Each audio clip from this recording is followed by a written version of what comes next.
weekend. And Connor, we have conference championship games coming up in both the AFC and the NFC. Before we break them down, which one are you really excited to watch? I am more excited to watch the game that we're playing here today. I actually texted a buddy of mine earlier today saying, I wish that the Bills could play the Chiefs best out of three for NFL champion, and the Bucks and the Packers could just kind of not play anymore this season. And I'd be cool with that. So I'm a little bit more into the AFC Championship game, although I think the NFC game has a ton to offer as well. But that's how I feel about the AFC game, Rutledge. I am also with you. I'm on the AFC game. The storylines, it feels real good to have sort of. Now I know you could say the Bucks are never there, but Tom Brady's there, so it feels good to have two teams that have built themselves up over the past couple years to come in and be making it happen. And with two really good fan bases that I know endured some really tough times and have stuck it out, um, to just have them be rewarded with being in the championship game, playing each other, have two really big teams. And I think there's a lot of concern on both sides of the ball, and it all starts with Patrick Mahomes. We wish best for him. He got the Liberty Bell rung out of him. Did you see that hit? Yeah, I saw the hit, and I saw what happened after Mr. Mahomes came up from that hit, and he was struggling there for sure. And I think that as we start to talk a little bit about this AFC game, let us remember that there's a 5-step concussion protocol.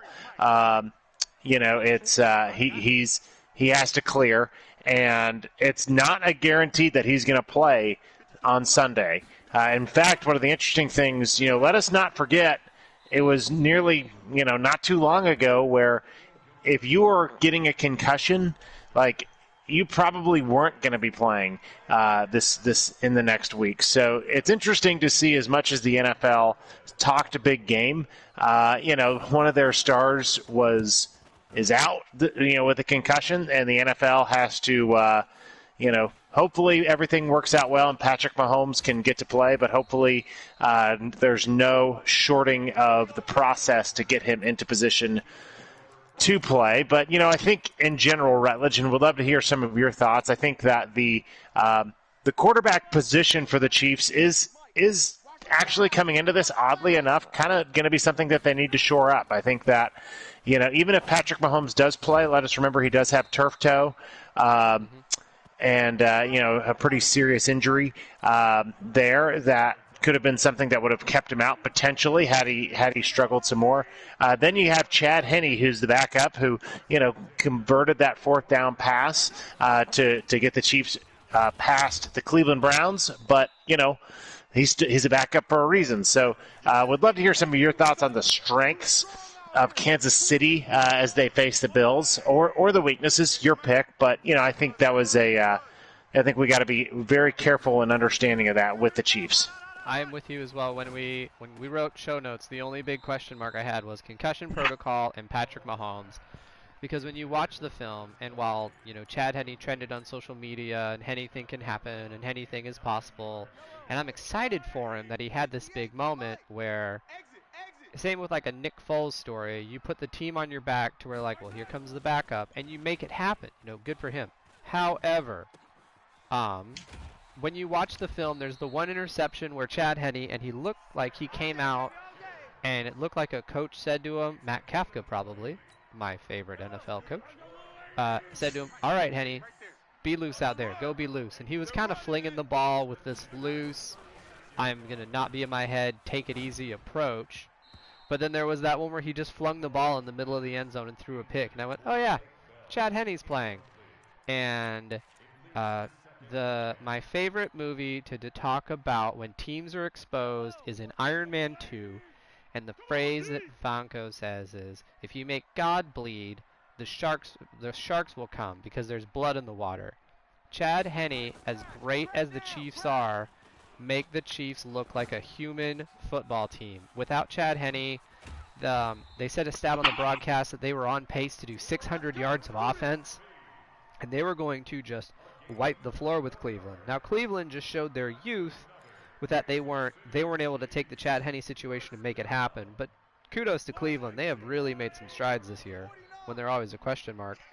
But they're going to have to, Andy Reid and his staff is really going to have to make sure the game plan is solid and Henne can really work out of the pocket and use all these weapons that they have. But it's different when Patrick Mahomes is pulling the thread versus Chad Henne. And it'll be and with that, Rutledge, I think the other piece to consider, because of so many questions surrounding the quarterback position, obviously the Chiefs are loaded with talent, but they do have a player by the name of Tyreek Hill, who has already gashed me a few times today on Madden, that needs to not just have a big game, but I think Tyreek Hill is going to tell us a little bit about what the Chiefs are thinking, right? Because Tyreek Hill can play in the running back position. He can catch balls out of the backfield or play more of a receiver-type role. So, it'd be interesting to see what the Chiefs do with Tyreek Hill, just to see how they're trying to either protect the quarterback position or just letting the quarterback sling it. Yeah, it'll definitely be that. I'm also interested to see what happens. Speaking of Tyreek Hill, let's just throw to Tyreek Hill. By the way, hey Daniel. Daniel's come out to play at the show. Daniel Mogg is here. He wants me to DJ Mogg. Chad Henne. I will always start Patrick Mahomes, Daniel. I'm sorry. The one other factor with Tyreek Hill, with Kelsey, with anyone on the Bills or the Chiefs, what is the Bills' defense going to do to them, Connor? Because they neutralized Lamar Jackson. Now, of course, hope Lamar Jackson gets better. And the Buffalo fan base donated a lot to his charity because he got his bell rung during the game. But the Bills' defense, as all the hype and everything Lamar Jackson has, the Bills' defense sort of knocked that down. They made him throw the ball, they neutralized the run game, and they made the Ravens become undimensional. So, yes, Tyreek Hill has to have a big game, but they have to navigate a good Bills defense. How do you feel about that Bills defense going in? It's interesting that you bring up the run game, and I could very well see that being an issue. As let us remember that the Chiefs ran the ball, I believe, 46 times for 245 yards in their first matchup. The running game was definitely the story of the game against the Bills. So, I think that very well could be the issue, as my tackle decided to not block the defensive end there. Definitely appreciate that good blocking.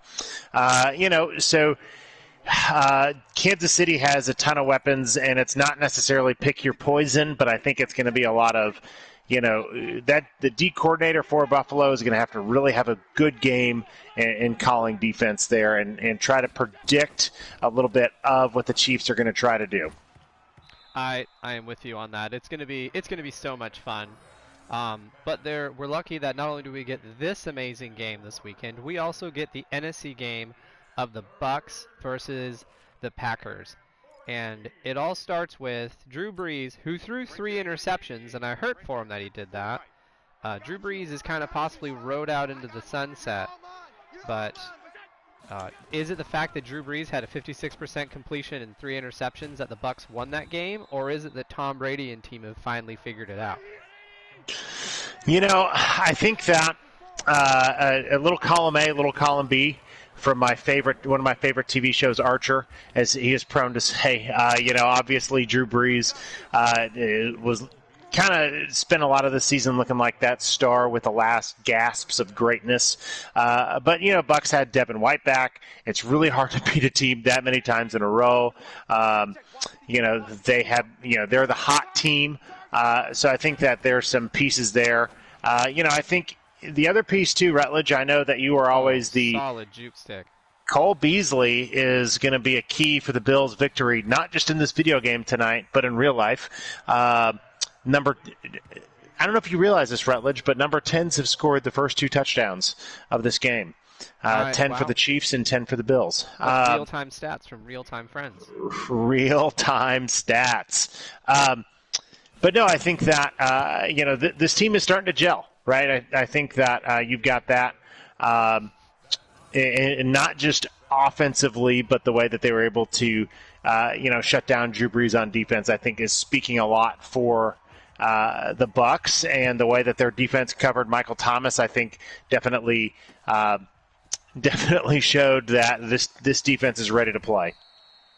That defense is going to have to do a lot of work and put in 4 full quarters, to use some coaches speak, because the Bucks are 10-0 whenever they are leading or tied going into the half, and Tom Brady, he usually has a bad first quarter, and then they seem to adapt and adjust.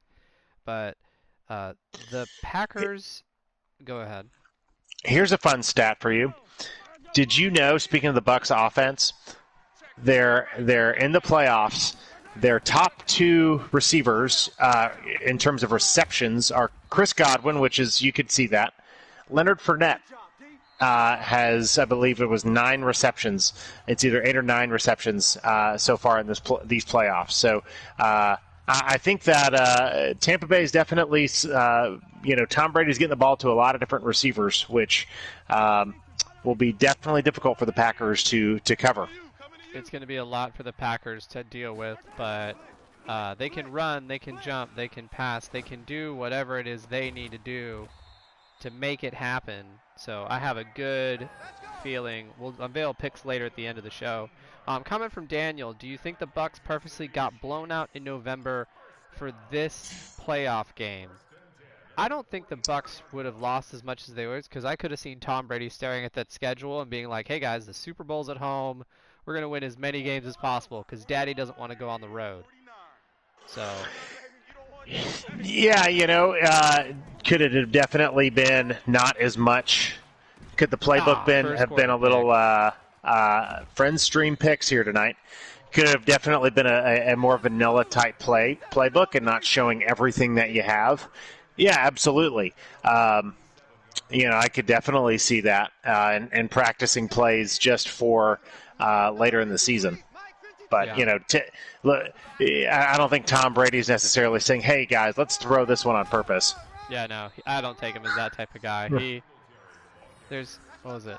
Julian Edelman told a really good story of that he lost to him once. He lost like a bet, and they just kept betting on stuff, and Tom Brady just never paid him. And I think he owes him like $2 million or something obscene.